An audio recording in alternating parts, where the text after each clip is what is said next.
I think I had already made it to Tennessee, and I passed this house, and it was hilarious. I'm just going to break it down for you the way my mind processed it. Because, you know, your mind's processing things whether you're consciously thinking about them or not. So I'm driving in my van house, going about 60 miles an hour, and I can kind of see it coming. And my brain's like, double wide, fence, nice fence, well-built fence. I used to tinker with houses and stuff. I've built some fences, so I kind of, like I say, did a good job on that fence. As I'm getting closer, I'm like, oh wow, 6x6 posts. That's a damn nice fence for a double wide, you know? Like this guy might own the fence company. Grass is like waist high, and then I see just a big old cornbread-fed country-ass dude weed eating it. Cut off jean shorts, knee-high boots, mullet, very long beard, you know? And he's weed eating it, and the whole yard is high, but about half of it has been weed eated. And I know, as somebody who's done this myself, I'm like, oh, his lawnmower broke. And he's been meaning to fix it or get it fixed, but he hasn't yet, and he finally said, fuck it, I'm gonna have to weed eat this yard. And he's halfway through it, and he is pissed. And his shoulders are gonna be sore for 3.5 weeks. I've done this exact thing before. This is the best shoulders workout you could possibly, just this. For 45 hours. So as I get closer, I'm like, man, nice fence. So if you've ever built a fence, you have a post every 8 feet.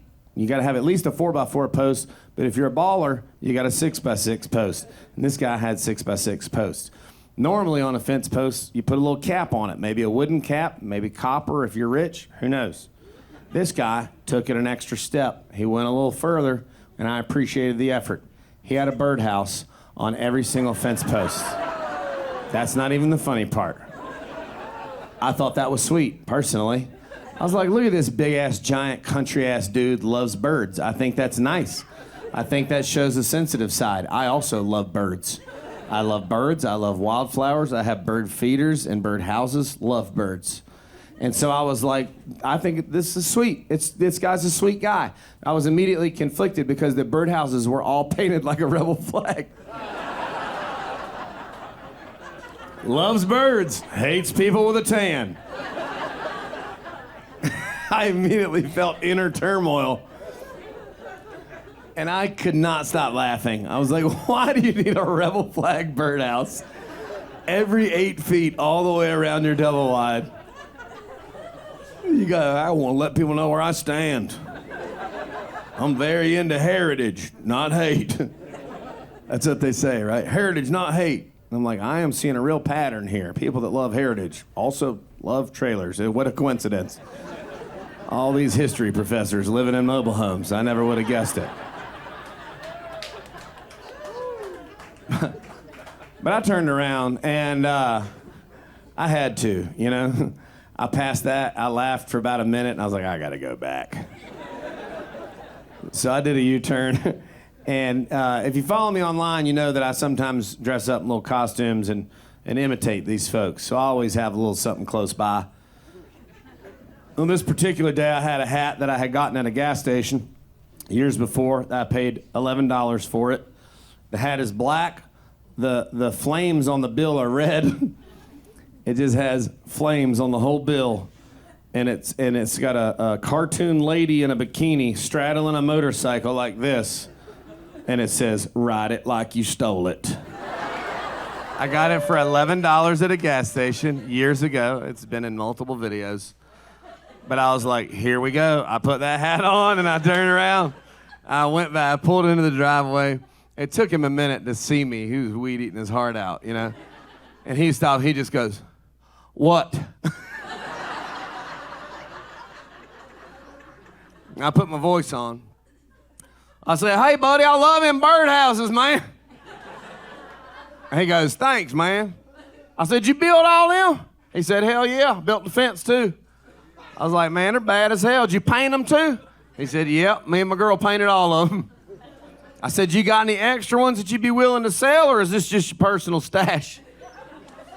And he goes, I got a couple I can let go of. And I said, what kind of birds you get in them birdhouses? Bet you don't get no blackbirds. I was like, come on, fist bump, racism. He didn't like it, and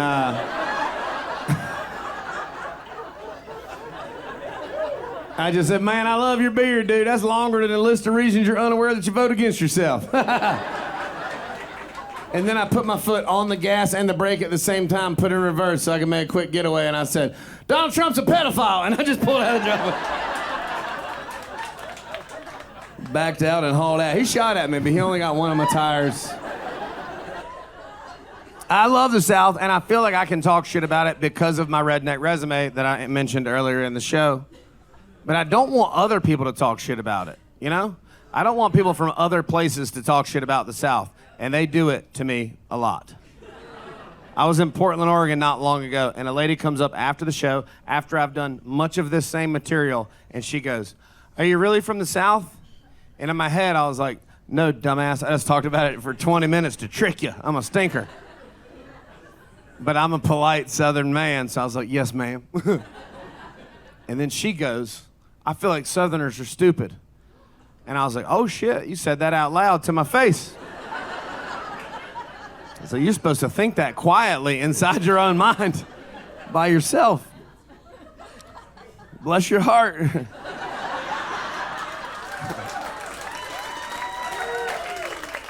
She didn't get it. She didn't get it all. She smiled. "See you next time." Y'all get it.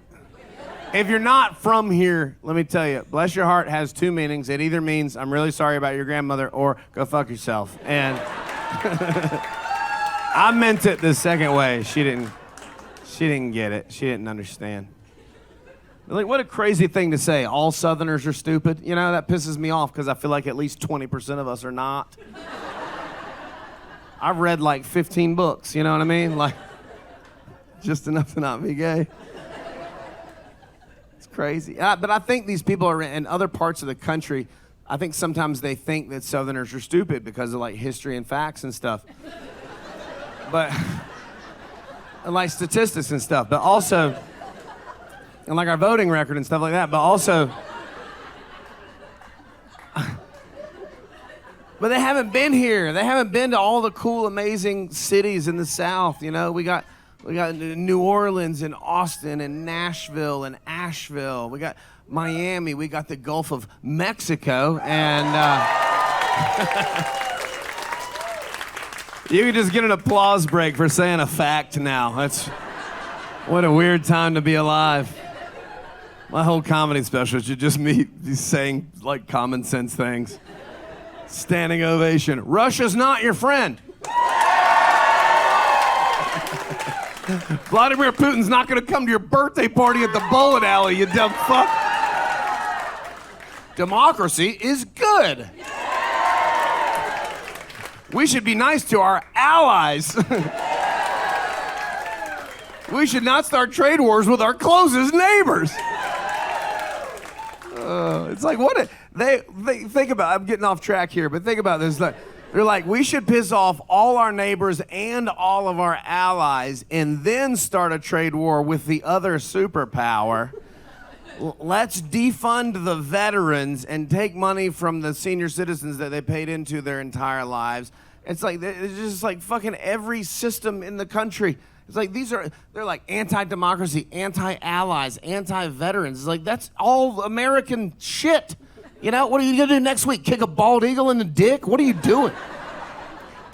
But people think bad of the South because they haven't experienced how awesome the South is. And all they see is what they see on TV, and that's not good at all, right? These television networks are deliberately making television shows to make us look bad, and we don't need any fucking help. That's what the news is for, right? When's the last time you saw a smart Southerner get interviewed about a storm? Never. There's never a dude on the news like, well, I'll tell you what, brother, that tornado come over the horizon there, and it just obliterated our view of the foliage and everything, because a lot of debris was loosened up because the velocity of the winds is really uncommon for a storm structure of this nature.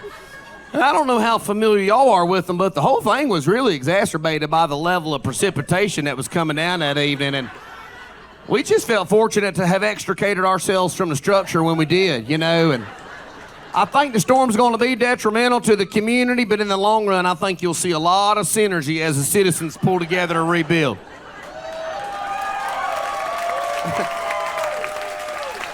That never happens. It's always this dude. He's like, well, that twister come over there, pick my washing machine up off front porch, put it right down through my trampoline.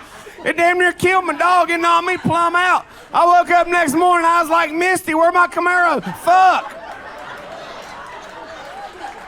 It's embarrassing. Some of y'all are like, how's he know Daryl? I don't know how he knows. How's he know my cousin? Because he's my cousin too.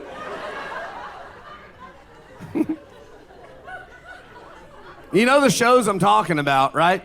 It's all just camouflage and catfish fucking. Just fisting catfish with your sister or whatever. It's brutal, man. People in other parts of the country see that and they're like, what the fuck is happening down there? It's so embarrassing. It's like, hey, TV, you know what else we do in the South? We're here in North Carolina. We have the highest concentration of PhDs in the United States. Can we get a show? Can we get a show? Can we just get a documentary or something? Down in the deep South, Florida, Texas, Alabama, they're launching rockets into outer space.